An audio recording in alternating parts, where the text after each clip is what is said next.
Hi everybody, we are Mike and Brenda Baker, and today we are talking about the importance of unified front.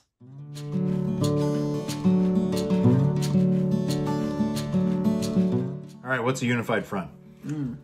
Well, number one on this list, which might actually give it away, is a house divided cannot stand. If you guys don't have a unified front as a couple, your kids are never going to listen. They're just going to play one end against the other. I mean, it's just like when your kids are playing one house against the other in a blended family. It's just the natural progression if you can't put a lockdown on it. So a house divided cannot stand. You guys must be unified. Must be unified in the fact that what one says goes.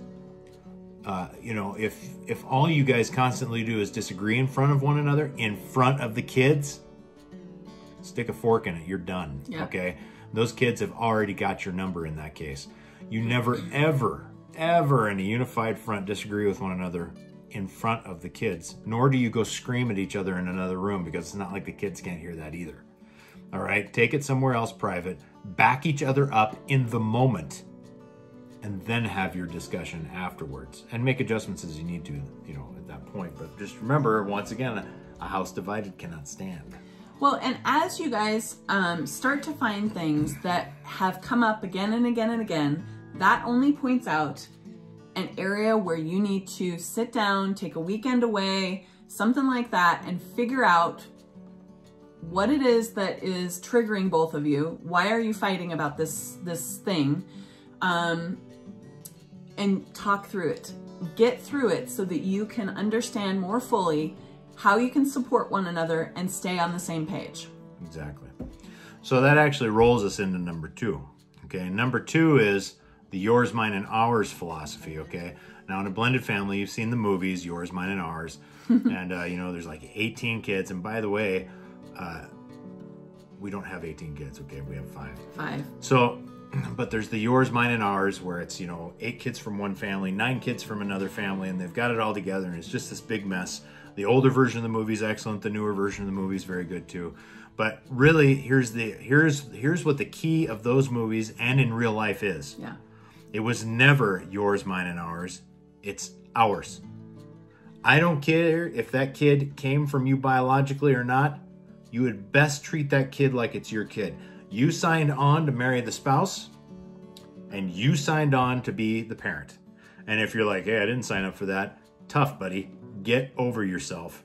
Whether you're male or female, get over yourself and realize that when you got married, you signed up to be a parental figure to that kid. And if you thought any less, that's your mistake, and you need to check yourself.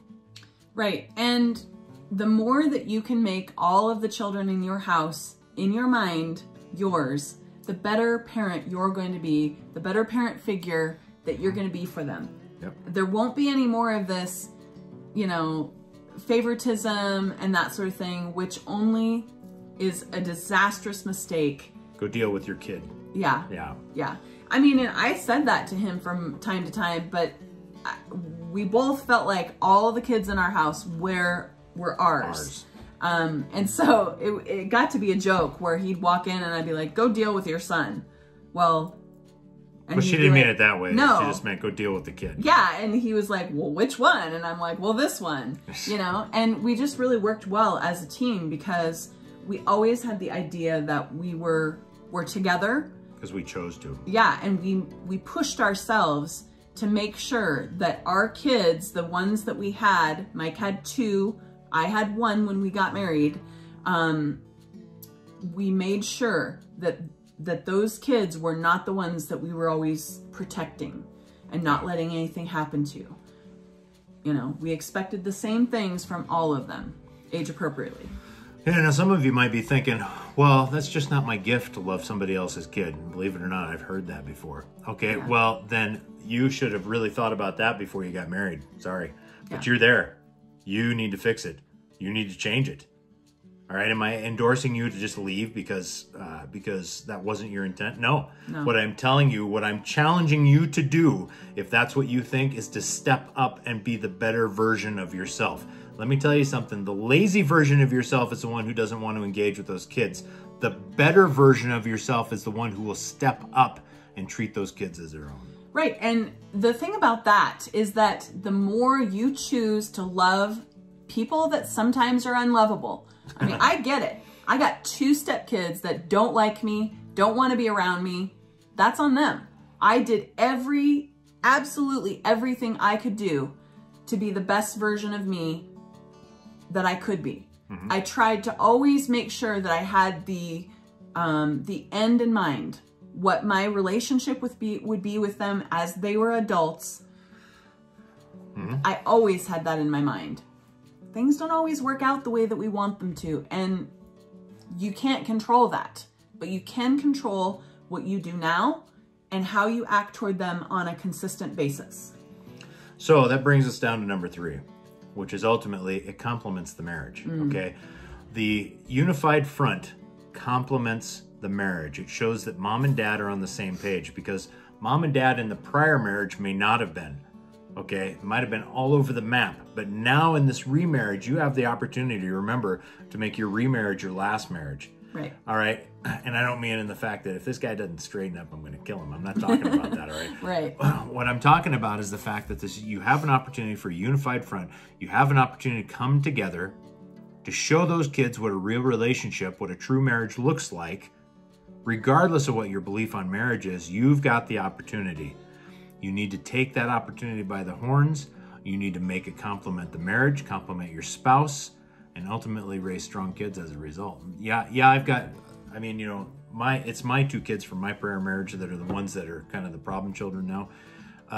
But you know what? At some point, I had to decide as the dad, the biological dad, hey, look, my wife and I did everything for those kids that we could possibly do, and we had no guidance. There was nobody to walk us along. We had to figure it out. But that's why we're doing this now. I was 110% dedicated to being the best dad I could, because my father was complete failure. All right. And so I can literally look back and make no apologies for anything that I did. And that's a point that I had to come to. And that's a point that you may have to come to. But we are still unified. Still unified. Does that mean you can never disagree? No. We have major disagreements. Even now, I mean, we didn't like argue before we got here. No. But we have major disagreements on relationship issues even now. But we work through those in the fact that that's just the way she's going to deal with it on her end, and this is just the way I'm going to deal with it on my end, and that's okay. Right. And it, you know, the things that we've struggled with in our marriage have been things that we've realized are growing points for each of us. Because when Mike has had something that I haven't agreed with, it's caused me to look at myself and go, okay, but what are you doing? And there has been a couple of times that I have realized that there was something that I was doing to trigger or not help him. And I think, would you say that you've found areas in yourself too when I've struggled with something? And it's been very positive, because we're always looking inwardly. We're always saying, well, how can I help this situation? How am I triggering? Am I making this harder? Am I whatever the case? You always want to be able to look back and say, I did my very best. And we can both say that. Now, there have been some apologies that I personally have had to make, you know, to our kids. You know, I was a very, you know, I wanted things the way I wanted them, and I got a little bit too pushy on that sometimes and overdid it a few times. And so there's been some apologies I've needed to make to all of our kids. But it doesn't make what's happened okay on their part. So, you know, you're going to have these times. Your stepkids may not like you. Get over it. You're the adult. You still have to move on. Set the example. Yeah, exactly. And that's what's going to bring the unified front more and more to your marriage. Wouldn't you say? Yep. All right, well, that's all we have for today. We're so grateful that you were here with us, and we hope that this inspired you and helped you to maybe even stop and think. Even if you are a little bit upset with us right now, I just encourage you to think through, go through the video again, and try to see something that you might be able to take into your blended family and be able to just make a better family, okay? We will talk to you again soon. Bye.